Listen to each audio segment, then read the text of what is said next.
ሰላም ጤና ይስጥልን ውድ የኖር ኢትዮጵያ ቤተሰቦች፣ በትላንትናው ዕለት በአሜሪካ ምድር አስገራሚና አስደናቂ ነገር ተከስቷል። መልካም ስብዕናን ከውብ ልብ ጋር ያጣመረው እግር ኳሰኛ በዓለም ከባድ በሚባለው የዲፕሎማሲ ቶርናመንት ውስጥ በሞሐመድ ቢን ሰልማን የተመራው የሳውዲ ቡድን በነጩ ቤተ መንግስት ሜዳ ላይ 3 ነጥብ ለመጨበጥ ቁልፉ ሮናልዶ መሆኑን በመተማመን ተሰላፊው አድርጎታል። በሳውዲ ሀገራዊ ስትራቴጂ የ2030 የልማት ግብ እንዲሳካም የሮናልዶ የከባድ ሚዛን ኮከብነት ተጽዕኖ የታመነበት ሆኗል። ሞሐመድ ቢን ሰልማን ከፕሬዚዳንት ትራምፕ ጋር በሚኖራቸው የትብብር ተተኳሪዎች ዝርዝር ውስጥ በሞላላው ቢሮ ለበርካታ ዓመታት ደጅ የጠኑበት የኤፍ35 ጀቶችን የመግዛት ጥያቄያቸውን ይሁንታል ከማሳካት ጋር ለትሪሊየን ዶላር የስምምነት ማዕቀፍ ተዘጋጅተው የተጓዙበት ነው። ከሪያድ መሪ ጋር ወደ ዋሽንግተን ያቀናው ሲያርሰበን በዓለም አቀፍ ሰላም የፍልስጤማውያንን ጨምሮ በሚደረጉ ጥረቶች የበኩሉን የማድረግ መሻቱን በቅርቡ ማስታወቁ የሚታወስ ነው። የሳውዲው አረቢያ አልጋ ወራሽ ልዑል መሐመድ ቢን ሰልማን በዋይት ሃውስ ያደረጉትን ጉብኝት ተከትሎ ሳውዲ አረቢያና አሜሪካ ስትራቴጂካዊ ግንኙነታቸው የሚያጠናክሩበትን በርካታ ስምምነቶች ተፈራርመዋል። ሳውዲ አረቢያ ክርስቲያኖ ሮናልዶን ለምን እንደተጠቀመችበት እንደዚሁም ሮናልዶ ያለው የጂኦፖለቲካ ተጽዕኖን በተመለከተ ከሳውዲ እንደዚሁም ኢራን እስራኤል ጋር አጣምረን አሰናርተን እናቀርብላችኋለን። ቻናሉን ላይክ እና ሰብስክራይብ በማድረግ ቤተሰብ ሁኑ እያልን ወደ ጥንቅሩ እናልፋለን።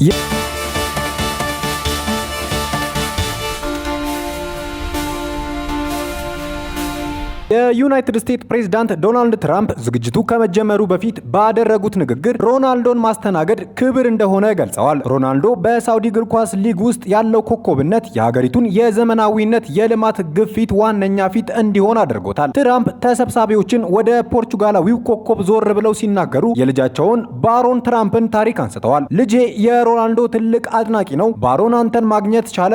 እናም አሁን እኔ ስላስተዋወቅኩት ብቻ አባቱን ትንሽ የበለጠ የሚያከብረው ይመስለኛል ብለዋል። የሳውዲ አልጋ ወራሽ ሞሐመድ ቢን ሰልማን ሀገሪቱ በነዳጅ ገቢ ላይ ያላትን ጥገኝነት ለመቀነስ በስፖርትና በቱሪዝም ዘርፍ ላይ ከፍተኛ መዋለ ንዋይ በማፍሰስ ኢኮኖሚያዊያን የማስፋት ግብ አላቸው። ሮናልዶ በሳውዲ ፕሮ ሊግ የአልናስር ቡድን አምበል መሆኑና በዓመት 200 ሚሊዮን ዶላር በቅርቡ እስከ 400 ሚሊዮን ዶላር የሚደርስ የሰማይ ያህል ከፍ ያለ ክፍያ መፈራረሙ የዚህ ግዙፍ ስትራቴጂካዊ አካል ነው። ይሁንና በርካታ ተቺዎች የሳውዲ ከፍተኛ የስፖርት ኢንቨስትመንት ዓላማ ስፖርት ዋሽንግ ነው ሲሉ ይከራከራሉ። ይህ አሰራር ዓላማው የሰብአዊ መብት ጥሰት ታሪኳንና ከነዳጅ ኢንዱስትሪ የሚመጣውን የአካባቢ መጎዳት ጉዳት ከዓለም ትኩረት ለማዞር እንደሆነ ይጠቅሳሉ። ትራምፕ በበኩላቸው ንግግራቸውን ሳውዲ አረቢያን ዋና ኔቶ ያልሆነች አጋር በማለት በመሰየም እንደዚሁም ከሀገሪቱ ጋር የጠበቀ ግንኙነት መኖሩን በማሞገስ አጠናክረዋል። እንግዳው ኤሎን መስክና ትልቅ ክፍያ ያለው ኮከብ በራት ግብዣው ላይ ከሮናልዶ እና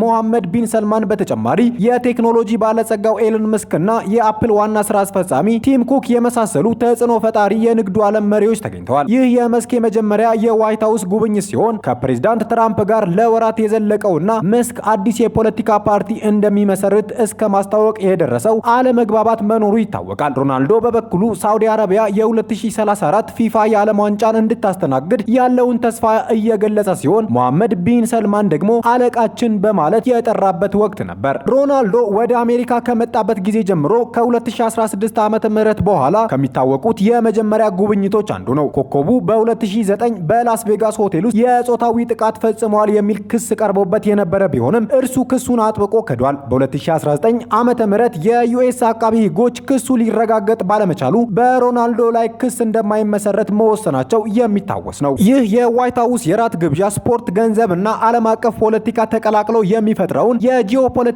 ትስስር አጉልቶ ያሳያል። ሮናልዶ የጂኦፖለቲካ ተጽዕኖ ምልክት ሲሆን ሳውዲ ክርስቲያኖን ለምን እንደምትፈልገው በግልጽ ያብራራል። የእግር ኳስ ኮከብ ክርስቲያኖ ሮናልዶ በዋይት ሃውስ ከሳውዲ ልዑል መሐመድ ቢን ሰልማን ጋር መገኘቱ የስፖርትና የጂኦፖለቲካ ተጽዕኖ ምን ያክል እንደተሳሰሩ በግልጽ ያሳያል። ሮናልዶ ከመደበኛ አትሌትነት ያለፈ የሀገርን ገጽታ የሚቀርጽ ዲፕሎማት ሆኗል። ሮናልዶ በጂኦፖለቲካው ላይ ያለው ተጽዕኖ ምን ያክል ነው? ሮናልዶ ከምን ጊዜም ታላላቅ የእግር ኳስ ተጫዋቾች አንዱ ብቻ ሳይሆን በዓለም ላይ እጅግ ብዙ ተከታይ ያለው ሰው ነው። የዓለም አቀፍ ተጽዕኖ በጂኦፖለቲካው ላይ ከፍተኛ ዋጋ አለው። የዓለም አቀፍ ትኩረት ማዕከል ግሎባል ስፖትላይት በመሆን ሮናልዶ ወደ ሳውዲ ፕሮ ሊግ መግባቱ ሊጉ በቅጽበት የዓለም አቀፍ ሚዲያዎችና ደጋፊዎች ትኩረት እንዲሆን አድርጓል። ከዚህ ቀደም የሊጉ ጨዋታዎች በዓለም አቀፍ ደረጃ በቀላሉ አይታዩም ነበር። አሁን ግን በድንገት የሳውዲ እግር ኳስ ትልቅ ዜና ሆኗል። ይህ በራሱ ለሳውዲ አረቢያ ነፃ የማስታወቂያ ዋጋ ነው። የሀገር ገጽታን በመለወጥ ደረጃ ክርስቲያኖ ሮናልዶ ከፍተኛ ዋጋን ከፍሏል። ኔሽን ሪብራንዲንግ በማድረግ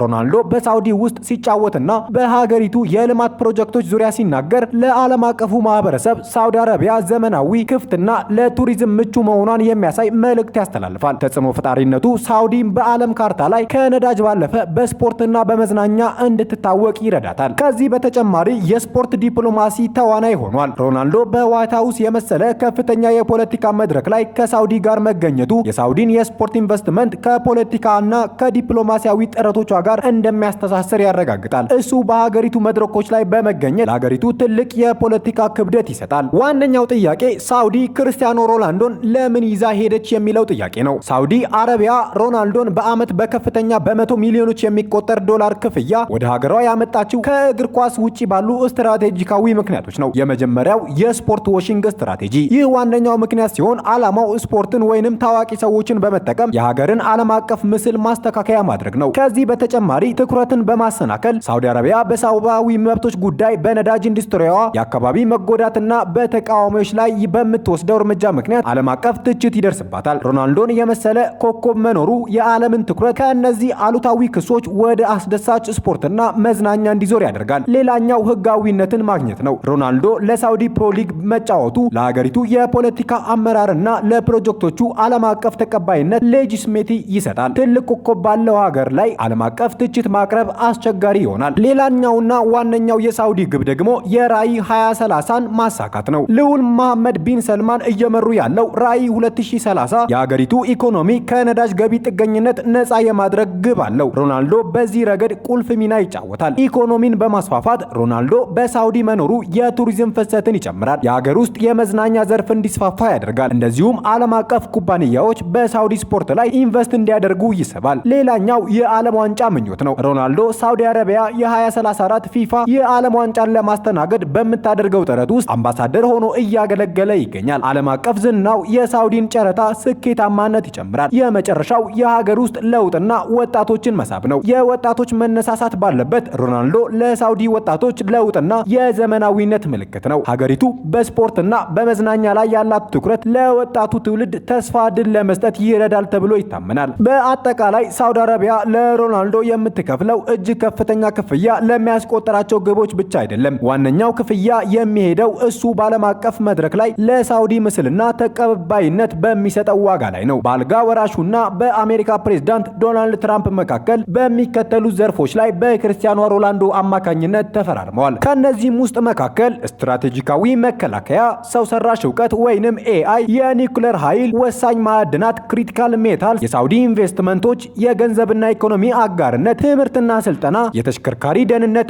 መስፈርቶች ይገኙበታል። የሳውዲ አረቢያ የመሳሪያ ግዢ ኢራንን ለመገዳደርና ለእስራኤል የተዘረጋው ስስ ድልድይ። የሳውዲ አረቢያ ግዙፍ የጦር መሳሪያ ስምምነቶች በተለይም በአሜሪካና ከምዕራባውያን ሀገሮች የምታደርገውን ግዢ በመካከለኛው ምስራቅ የጂኦፖለቲካ ውጥረት ማዕከል ነው። እነዚህ ስምምነቶች በዋነኝነት የሀገሪቱን ስልታዊ ፍላጎት ማለትም ኢራንን መገዳደርና ከእስራኤል ጋር ያሉ ስስ ግንኙነቶችን ያንጸባርቃሉ። የመጀመሪያው ስትራቴጂ ኢራንን መገዳደርና የሺያ መስፋፋትን ፍራቻ ነው። የሳውዲ አረቢያ የመሳሪያ ግዢ ዋነኛና ግልጽ ዓላማ በባህረ ሰላጤው አካባቢ ካላት ዋና ተቀናቃኝ የሆነችው ኢራንን መመከት ነው። የኃይል ሚዛን መጠበቅ። ሳውዲ አረቢያ ሱኒ እስልምናን የምትመራ ሀገር ስትሆን ኢራን ደግሞ የሺያ እስልምና ዋነኛ መሪ ናት። ሁለቱ ሀገራቶች በቀጠናው የበላይነት ለማግኘት ይፎካከራሉ። ኢራን በየመን ሁቲዎች፣ በሊባኖስ ሂዝቦላና በኢራቅ ባሏት ተተኪ ኃይሎች አማካኝነት ተጽዕኖዋን ስታሰፋ፣ ሳውዲ ይህንን ለመግታት ዘመናዊ ከፍተኛ ቴክኖሎጂ ያላቸውን የጦር መሳሪያዎች ያስፈልጓታል። ሌላኛው የአየር መከላከያ ኤር ዲፌንስ ሲስተም ነው። ከኢራን ወይንም ከምትደግፋቸው ቡድኖች የሚመጡት ባሊስቲክ ሚሳይሎች እንደዚሁም ድሮኖች ለመከላከል ሳውዲ አረቢያ በአሜሪካ የተሰሩ እንደ ታድ ወይንም ፓትሪዮት ያሉ ውስብስብ የአየር መከላከያ ስርዓቶች በከፍተኛ ዋጋ ገዝታለች። እነዚህ የመሳሪያ ስምምነቶች በቀጥታ ከኢራን የሚመጣውን ስጋት ለመመከት ያለመ የመከላከያ ጋሻ መሆናቸውን ያሳያሉ። ሌላኛው የጦር ኃይል ዘመናዊነት ነው። ልዑል መሐመድ ቢን ሰልማን እየመሩ ያለው የራዕይ 2030 የሳውዲን ጦር ዘመናዊና ቀልጣፋ ለማድረግ ይፈልጋል። የመሳሪያ ስምምነቶች የሚመጡት ጦሩን በማዘመን ከኢራን ጋር ሊኖር በሚችል ግጭት ወይንም ቀጥተኛ ውክልና ጦርነት ላይ የበላይነት ለመያዝ ነው። ሁለተኛው ስትራቴጂ ከእስራኤል ጋር ያለው ስስ ግንኙነትን የአብርሃም ስምምነት መፈራረም ነው። የሳውዲ የመሳሪያ ግዢ በቀጥታ እስራኤልን መርዳት ባይመስልም በአንዳንድ ሁኔታዎች የሁለቱን ሀገሮች ስልታዊ ጥቅም የሚያስተሳስር ስስ ዲፕሎማሲያዊ መንገድ ነው። የጋራ ስጋት ሼርድ አይነት ትርኢት። እስራኤልና ሳውዲ አረቢያ ሁለቱም ኢራንን ዋነኛ ስጋት አድርገው ይመለከታታል። ሳውዲ የጦር ኃይሏን ስታጠናክር ይህ ኢራን በቀጥታ በባህረ ሰላጤው አካባቢ የምታደርገውን እንቅስቃሴ ለመገደብ ይረዳል። የኢራን ኃይል መገደብ ደግሞ ለእስራኤል የደህንነት ጥቅም ነው። የአሜሪካ ሚና አብዛኛው የሳውዲ መሳሪያ ግዢ ከአሜሪካ የሚመነጭ ነው። አሜሪካ በእስራኤልና በሳውዲ መካከል ድልድይ የመሆን ሚና ትጫወታለች። ሳውዲ የላቁ የአሜሪካ መሳሪያዎች እንደ F-35 ተዋጊ ጄት ወይንም የላቁ ድሮኖች ለማግኘት የምታቀርበው ጥያቄ ብዙውን ጊዜ ከአሜሪካውያን የእስራኤል የደህንነት ጥቅም እንዳይነካ በሚል ቅድመ ሁኔታ ይታጀባል። ይህ ሂደት ራሱ የሁለቱን ሀገራት የደህንነት ፍላጎት የሚያስተሳስር ነው። ሌላኛው የኖርማላይዜሽን ጥረት ነው። ሳውዲ የመሳሪያ ስምምነቶች በተለይም የኒኩለር ቴክኖሎጂ እና የላቁ የጦር መሳሪያዎችን ማግኘት ከእስራኤል ጋር የዲፕሎማሲያዊ ግንኙነት ለመመስረት የአብርሃም ስምምነቶችን በመቀላቀል እንደ መደራደሪያ ካርድ ትጠቀምበታለች። የአሜሪካ አስተዳደሮች ከሳውዲ እስራኤል ስምምነት ጋር ተያይዞ ትልቅ የመሳሪያ ድጋፍ ለመስጠት ፍላጎት አሳይተዋል። ይህ ማለት የጦር መሳሪያ ግዢው የፖለቲካ ስምምነት ለማምጣት እንደ መሳሪያ ያገለግላል። በአጭሩ የሳውዲ አረቢያ ግዙፍ የመሳሪያ ስምምነቶች የብዙ ገጽታ ስትራቴጂካዊ አካል ናቸው። ለኢራን ግልጽ መልእክቱ የእኛን የመከላከያ አቅም አቅልለህ አትመልከት የሚል ሲሆን የኢራን ቀጠናዊ መስፋፋት በወታደራዊ ኃይል ለመክታት የታለመ ነው። ለእስራኤል ሳውዲ ኃይለኛ ስትሆን የጋራ ጠላት ኢራንን በመመከት ረገድ ለእስራኤል የደህንነት አስተዋጽኦ ያደርጋል። በመሳሪያው ግዢ ደግሞ በዋሽንግተን በኩል ከእስራኤል ጋር የረጅም ጊዜ የደህንነት ትብብር የመመስረት ፍላጎትን ያመላክታል። አበቃን። ሐሳብ አስተያየታችሁን በኮሜንት ሴክሽኑ ላይ አስፈሩልን። ቻናሉን ላይክ እና ሰብስክራይብ በማድረግ ቤተሰብ ሁኑ እያልን መልካም ጊዜን ተመኘን።